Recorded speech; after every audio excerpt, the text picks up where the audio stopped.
En la sección de arte de todo cabe y en esta sección artística hemos hablado de iconos, de imágenes, incluso de moda. Y aunque no esté relacionado directamente con la moda, sí que lo está con la aguja y el hilo. Esas agujas, esos hilos y esas máquinas de coser que están en estos días a tope, las planchas, las lavanderías, porque se están preparando las túnicas, el hábito de los nazarenos. Y hoy con Agustín Israel Barrera pues nos centraremos precisamente en esa indumentaria. Agustín, bienvenido y gracias por acompañarnos.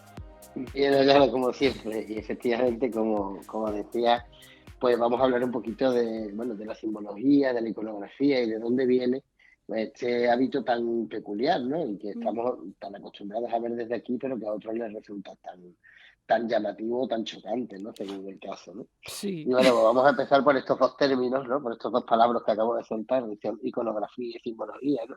Vamos a definir un poquito qué es esto y cómo se aplica a este hábito penitencial, ¿no?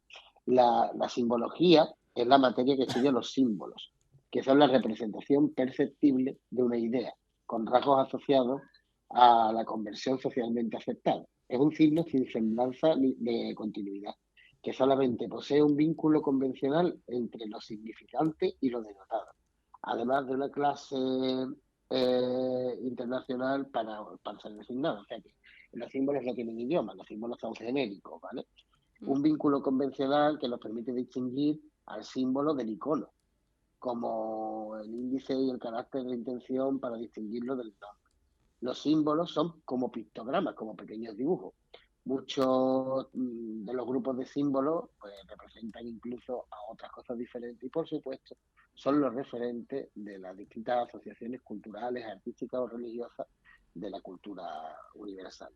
En cuanto a la simbología del Nazareno, si nos la aplicamos directamente, es una simbología que tiende a la estética vertical y puntiaguda y que es una alusión directa a los cipreses que pueblan nuestros cementerios, la verdad. Si cerramos los ojos e intentamos visualizar uno de estos caminos de entrada a los cementerios con los cipreses y ahora directamente nos trasladamos al centro de una cofradía y abrimos los ojos, en ese momento estamos viendo como esas dos filas de cipreses efectivamente de entrada a los cementerios, ¿no? Digamos que son como el camino al difunto, al Cristo, que es el que viene detrás de esas filas, ¿no? Es por ello que mientras más cerca está la muerte de la escenografía de la hermandad, más altos deberán ser los capirotes y más cerca estarán del cielo en la búsqueda de la espiritualidad, por eso la altura, más lejos de lo terreno, del suelo. La persona disfrazada de ciprés, digámoslo así, eh, es como el elemento principal, pero además esas colas que llevan y que habitualmente se soltaban, eran como la simbología de la propia sombra que el ciprés asombra sobre la tierra, o sea, sobre el legado que deja la persona en la tierra, ¿no? Y es un poco pues jugar entre lo terrenal y lo divino. La verdad es que es muy poético la significación de la iconografía de este hábito, ¿no?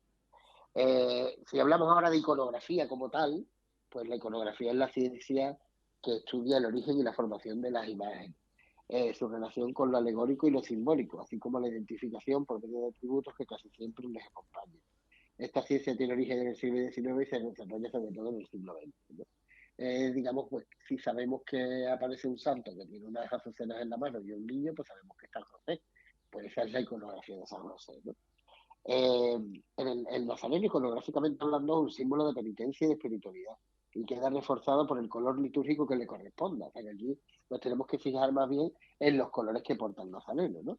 El color blanco es alegría y pureza y se usa en la iconografía religiosa para misas pascuales y Navidad, en las fiestas y conmemoraciones del Señor, salvo en la Pasión, en las fiestas y conmemoraciones de la Virgen, de los santos y de los ángeles, pero de todos los que no fueron mártires, y en las fiestas de todos los santos, el 1 de noviembre. San Juan Bautista, San Juan el Evangelista, San Pedro y la conversión de San Pablo. El rojo es el color de la sangre y del fuego. Por ello se usa para la Pasión y para el Viernes Santo, en Pentecostés, en la fiesta de los apóstoles, los evangelistas y los santos, en este caso mártires. El verde es el color que se usa en los oficios y misas del ciclo anual y que simboliza, por supuesto, la esperanza. El color morado es el signo de penitencia y austeridad y se usa en tiempo de Adviento y de Cuaresma. También puede usarse en los oficios y misas de difuntos. cambiado por el color negro, que es el que se usa habitualmente como expresión de duelo, además del misa de difunto y otros elementos siempre de luto.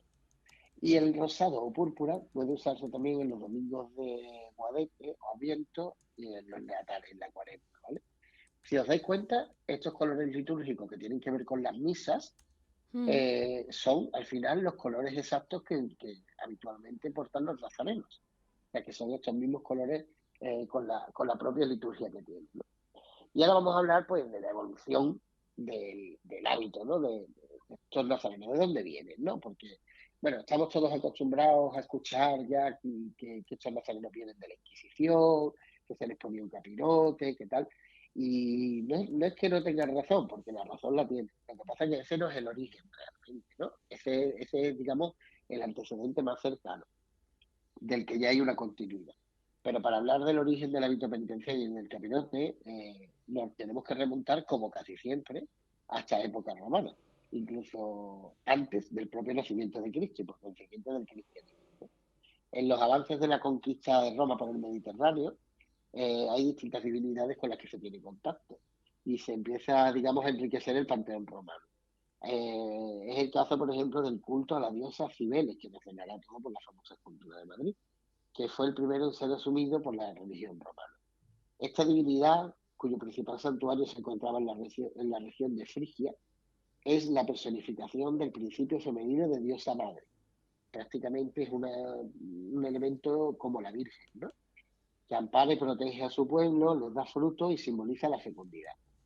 El culto a Cibeles, o Rea, como se llamaba antiguamente, estaba dirigido por sacerdotes eunucos llamados coribantes o gallus, que conducían a los fieles a los ritos cibelianos acompañados de gritos, música frenética, flautas, tambores y címbalos. En la Roma del siglo II y III puede decirse que la Actidea, que eran las fiestas de Cibeles, se celebraban con gran esplendor, participando de ellas incluso el emperador, el senado o el prefecto de cada ciudad.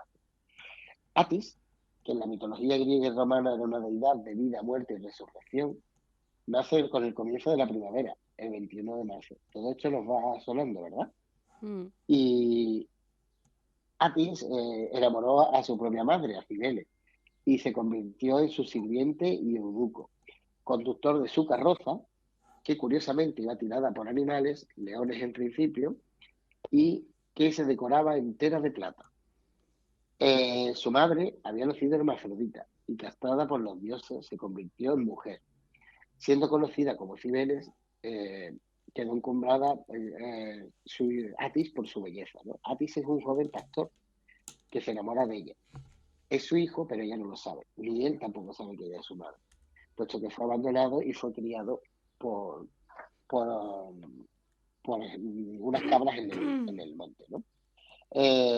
Cibeles se encarga de recoger a su hijo, que en un momento decide emascularse, o sea, cortarse los testículos, muere desangrado y de la sangre de su hijo, a los 3 días, en forma de resurrección, aparecen unos lirios morados. También nos va sonando todo, nos suenan los Sí. lirios, nos suenan las 3 días, ¿verdad? Mm. Y volvemos a lo mismo, a vida, muerte, resurrección. Con lo cual, veis la significación, ¿no? Y ahora pues vamos a ver directamente eh, que, bueno, que estas fiestas de Atis se celebraban siempre en la luna llena de la primavera, al igual que se celebra en nuestra Semana Santa, y que la procesión principal era una procesión con un árbol, donde los sacerdotes desfilaban con cabelleras sueltas, túnicas manicatas, o sea, túnicas cortas, con capa, y un gorro curioso que se llamaba el gorro frigio, con antorchas, ramas de pino y decorando árboles con guirnaldas de violetas y lirios morados. Además, anegaban a la diosa madre con lluvias de rosas. O sea, todo bastante, bastante, bastante familiar. Eh, no solo son estas curiosidades, sino que además, pues deciros que este gorro frigio del que hablábamos es el antecedente más directo del capirote. Para que nos hagamos una idea de qué es este gorro frigio, es un gorro de lana que tiene una punta hacia arriba, lo que pasa es que la punta es roma, y que se deja caer hacia adelante. Eh, un poco para que nos hagamos la idea, es como el gorro de los pitufos, ¿vale? De hecho, el gorro de los pitufos está totalmente inspirado en el gorro frigio. Es una especie de caperuza de una forma aproximadamente cónica, con la punta curvada, ¿no? Confeccionada de lano de fieltro. La prenda ha tenido una extraña historia. Supuestamente su origen se encuentra en esta zona, en Frigia, en Turquía, y es tomada por el dios Mitra como uno de sus atributos, ¿no? Y bueno, que se va utilizando en todo el imperio romano. Porque además, después, en el propio imperio romano, este gorro frigio cubierto ya con los ojos abiertos, porque en principio era descubierto, se utilizaba también para la liberación de los libertos, de los esclavos que se liberaban de sus dueños romanos. Eh, Esto tiene también una cuestión importante, porque el uso por estos libertos de este gorro es el que después, posteriormente, en los Estados Unidos fue adoptado como sentido de liberación, con muchas comillas, porque en este Mm, caso es peyorativo, ¿no? Por los que se hicieron llamar después el Ku Klux Klan, mm, ¿vale? Pues de este Ku Klux Klan, digamos, de este post-romano, aunque se sigue utilizando eh, esta túnica panicata en celebraciones, sobre todo en Italia, ¿vale? El primer antecedente que vamos a encontrar, ahora sí que sí, es el capirote utilizado mm, por el Tribunal de la Santa Inquisición, en el que mm, los reos pues se le colocaba una tela de yute que se le llamaba San Benito y un cucurucho de cartón cubierto y atado a la cabeza, ¿no? Los disciplinantes, que fueron la consecuencia de estos reos, ¿no? Eran también como personas que hacían una promesa y que iban pues autoflagelándose públicamente en las distintas celebraciones religiosas y que aparecieron en la península ibérica de la mano de San Vicente Ferrer en sus campañas que hizo por toda España, ¿no? Ya estábamos hablando del siglo XVI y son las hermandades de la Veracruz las primeras que comienzan a salir y que comienzan a salir con estos disciplinantes, que podían ser de dos tipos, de sangre, si iban flagelándose, o de luz, si portaban cirios o antorchas. En la ciudad de Sevilla, ya en el siglo XVI, perdona, procesionaban cofradías el domingo de Ramos, el miércoles, el jueves y el viernes santo. En el siglo XIX se inventó el martes santo y en el siglo XX el lunes y el sábado santo. Algo semejante ha ocurrido en otras ciudades hispanas. En los pueblos, pues hasta nuestros días no hubo procesiones más allá del jueves, el domingo de Ramos o el Viernes Santo. Solamente en los últimos 50 años han aparecido o se han trasladado al resto de los días de la Semana Santa, por imitación a las grandes ciudades, ¿no? Las cofradías de crucificados se usan casi todas en el siglo XVI, se mantienen como sus fundadoras, ¿no? Pero decae muy fuerte y será en el siglo XVI, XVII y XVIII donde vuelvan a resurgir con mucho ímpetu, pero será ya en el siglo XX, con posterioridad a la guerra civil, donde vuelvan a tener auge, ¿no? Pues serán las cofradías de Jesús Nazareno las que desde el 17, perdón, eh, serán las pioneras, las principales, las que al final tienen muchísimo más poder de convocatoria con el pueblo, y eso sigue existiendo a día de hoy, ¿no? Bueno, tenemos, por ejemplo, pues en Sevilla el Gran Poder. No olvidemos nunca esta imagen que es tan potente y que es una de las grandes avocaciones de Sevilla.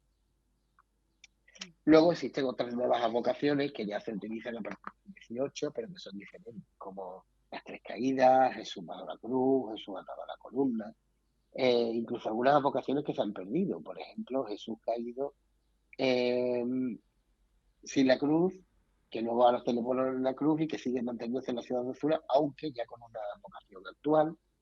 O en el siglo XVII y XVIII, la cofradía de Padre Jesús Caído, cuya imagen representaba el momento en el que Cristo, tras ser azotado, cae al suelo a los pies de la columna, ¿no?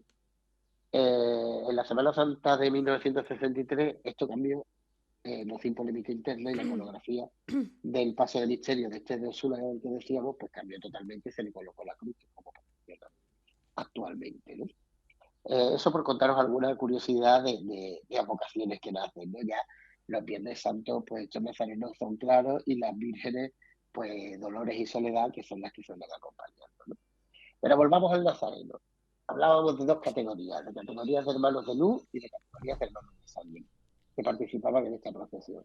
Los primeros con hachados de cera y los segundos azotándose la espalda desnuda. con manojos de cuerda terminados en rodezuelas, que eran como una especie de almejillas, ¿no?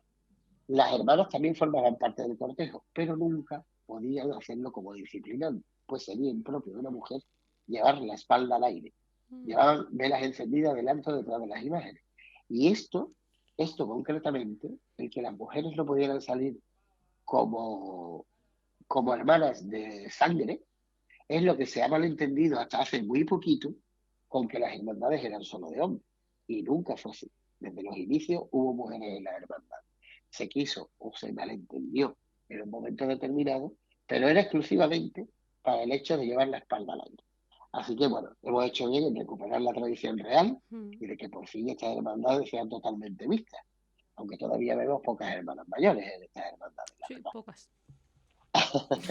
Hay algunas, pero son Eh, pocas. Mm. Efectivamente. La primera hermandad un poco que de la que tenemos constancia que aparece con un traje de nazareno, ya con su cartón y su capirote, es la Hermandad del Silencio de Sevilla. Ya en 1564, en el capítulo cuarto de sus reglas, aparece que todo el mundo irá bajo este atuendo sin poder llegar ningún tipo de señal identificativa.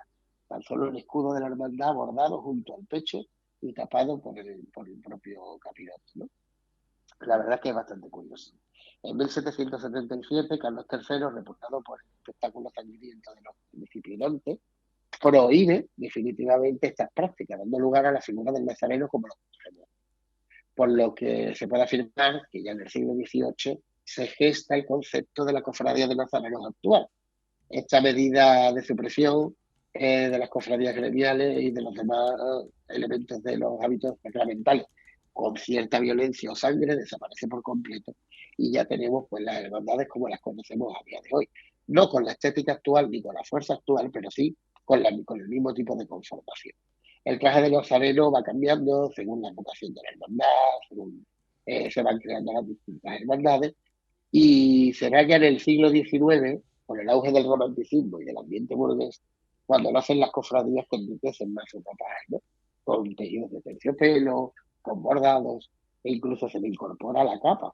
Ya en el siglo XX, en 1888, el gran renovador de la Semana Santa, Juan Manuel Rodríguez Ojeda, el mayordomo de la Hermandad de la Macarena, irrumpe en el panorama con un nuevo modelo de hábito profesional, una túnica con capa, con capirote de terciopelo, antifaz de terciopelo, que estrena como primera la hermandad de la propia Macarena, con una capa crema de merino y con amplio vuelo y con elegante antifaz de terciopelo, con el escudo bordado en la capa, además del antifaz. Este modelo además luego será imitado por muchas hermandades, sobre todo por las hermandades más alegres y de barrio, que son quizás las que no se puedan parecer a esta hermandad de la Macarena. Mm. Por tanto, nos encontramos con una herencia de nazarenos de dos tipos, nazarenos de cola y nazarenos de capa. Los que vienen de antaño son los de cola, los que no son los de capa. Dentro de esta tipología, pues también varía la medida de la altura de los capirotes, que sería, según la hermandad, y es de silencio sacramental, serán aún más altas. Siempre en unos baremos entre 65 centímetros, que son los más bajitos, en Sevilla, por ejemplo, los de la Lanzada, y el resto de hermandades de barrio, y 1,20 m, que son los mayores, que son los que llevan la hermandad del gran poder y el silencio, que son hermandades de negro, de cola y sacramental. A las hermandades de capa les correspondería entre 60 y 80 centímetros, como en la lanzada, por ejemplo. Si la imagen de Cristo va muerto, puede ser entre 80 y 90, entre 90 y 100 si son hermandades de capa y silencio, o hermandades de cola de un carácter serio, y a partir de 100 queda destinado a hermandades de cola, luto, llegando a ser de 1,20 si además son hermandades sacramentales, como es el caso pues, del gran poder del silencio de las que hablábamos. Es por tanto una medida importante para definir el origen y la esencia de cada una de estas hermandades, como lo son las imágenes y las identidades simbólicas y cromáticas de cada una de ellas. O sea que bueno, la verdad es que son muchos datos, pero creo que Sí. con esto nos podemos hacer ya una idea de por qué van así y por qué un capirote es más alto que otro, cosa que Mm. algunas veces no nos hemos fijado, pero espero que esta vez sí que prestemos un poquito de atención, porque nos va a decir mucho del origen y de dónde proviene esta Ujú. hermandad. Seguro que sí, que estamos muy pendientes de todos los detalles en una Semana Santa que ya está a la vuelta de las esquinas y que tiene muchos detalles en los que pararse, en los que detenerse, en los que profundizar. Y mira, uno de ellos, el hábito del nazareno, es sobre el que ha versado hoy esta sección Que Arte con Agustín Israel Barrera. Agustín, muchísimas gracias por estar con nosotros una semana más y esperamos que aproveches la Semana Santa para cargar pilas, que sabemos que como te dedicas a la docencia, tenemos esa semana ahí como de vacaciones, por decir algo, porque no sé yo si da tiempo a Da, recargarse, pero sí que seguro que la da poco, da disfrutarás. poco. Sabe a poco, Da ¿verdad? poco tiempo, pero bueno, dicen que estando con gusto no pica, así que bueno, nos tiraremos a la calle, como yo digo. Pues esperamos que la disfrutes muchísimo. Un abrazo, Agustín. Un abrazo, hasta luego.